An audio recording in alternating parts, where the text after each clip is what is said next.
So in this video, I want to talk to you guys about how you can go mule deer hunting every single year. So these days, it seems like a lot of people want to build up points for 10 years in Colorado and go hunting in a unit they've never been to before, they don't know anything about, all they've done is e-scout, and expect to kill some giant buck.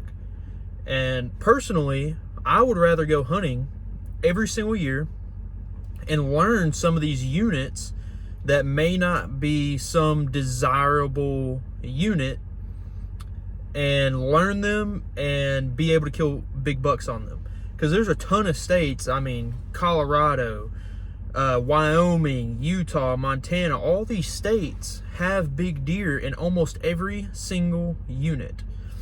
So I'm going to talk to you guys about kind of how you go through and the process of choosing some of these units and being able to be as successful as possible. I just got back from Colorado, a 0-point unit, and I was successful on my second day there. So if that tells you anything, I've never been to the unit before. I did some e-scouting, of course, and I've read some stuff online, but other than that, you know, didn't know much about the unit, and I went there and I was successful and harvested a mature buck. So let's get into it. So you're gonna have to make a few decisions first before you even consider the application process. So you're gonna want to choose a state first. So there's a ton of different states, and I have them wrote down here, and I'm gonna list them off, just some states to keep in mind. New Mexico, Colorado, Wyoming, Montana.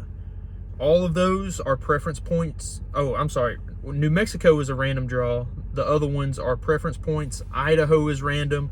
Utah preference points. Nebraska is one that gets looked over a lot, and it's generally due to the lack of public land in Nebraska. So do keep that in mind. But Nebraska is still an option, and they are a preference point system. South Dakota preference point.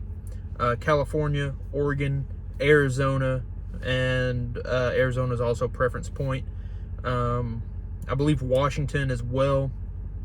So those are just a few states that, well, I guess that would be most of the states that you can look at and consider. So the next thing you're going to want to do is choose the method you want to hunt with. So bow, muzzleloader, or rifle. Personally, I want to hunt rifle. Now, obviously, if you choose a bow or you choose a muzzleloader, your options will expand a lot more than with a rifle. So especially with a bow, if you are willing to go hunt with a bow and you're proficient and pretty confident and you want to go hunt with a bow, that opens up your options a ton, and you can get some great units with archery. So now what do? You've chosen your most ideal state and you've chosen your method. So now you're going to want to do some research. So there's really two options here. So your first one is you can go to the Game and Fish website of whatever state that is, and you can look at statistics. Now, you can just look at draw statistics, but keep in mind there are units in, let's use Colorado for example, there are units on the eastern side of the state that you can draw a mule deer tag with 0 points, but you got to remember there's little to no public land. You know, it's probably 99% private land. You don't want to go to a unit over there unless, you know, you're going to pay a trespass fee or get a guide or whatever it may be. So do your research and e-scout. So Colorado, you know, you can look at your draw statistics. You can look at, sorry, brain fart. You can look at draw statistics, harvest success, all those different things. And it will take a good amount of time to actually be able to find what you may consider to be a good unit, just because of how long it takes and all that to do that research.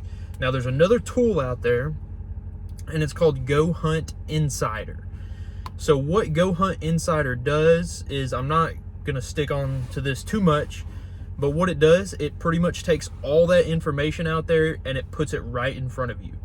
So pretty much what you do is you go to the filter 2.0 and you will filter some things, and it'll give you, so it'll show you what units you can draw. You know, you choose a state on there, you choose a method of hunting, and you choose how many points you have. So for example, say I want to go to Colorado. Okay, Colorado rifle, 0 points. It'll show you what units you can draw, and or what the chances of drawing are, some of those units. And it will you will click on a unit, and once you click on that unit, it'll pretty much give you a bunch of information about that unit, access, public land, and different things about different animals in that unit. So just keep that in mind. Go Hunt Insider is a great tool. Now, with that being said, it is $150, but personally, that's a price I'm willing to pay. So your next thing is you're going to want to apply to multiple states.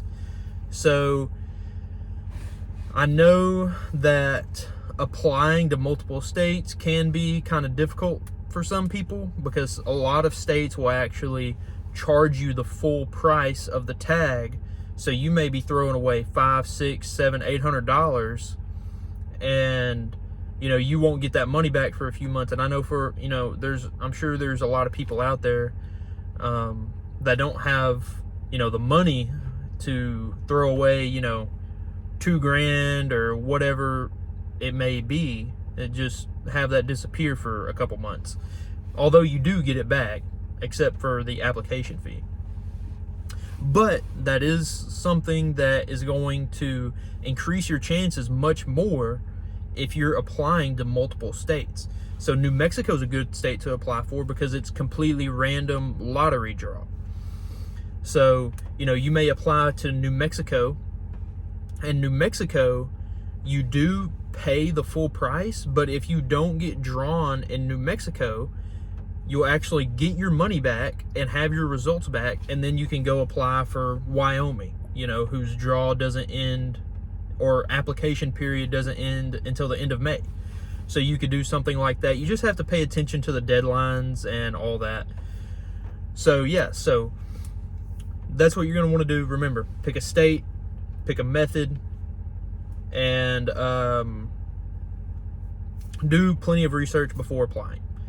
So, and I will say that, you know, maybe some of these units aren't as desirable, and maybe their harvest success isn't that great, but you got to keep in mind that you're going in, you're learning these units, and then, you know, maybe after 2 or 3 years, you just find a really good spot. Those deer are going to be there every year. You can go back every year or every other year and be successful and kill some nice mature deer, hopefully. So that's going to pretty much do it, and I hope you guys enjoyed. And remember to like, comment, and subscribe, and peace out, and I'll catch you guys next time.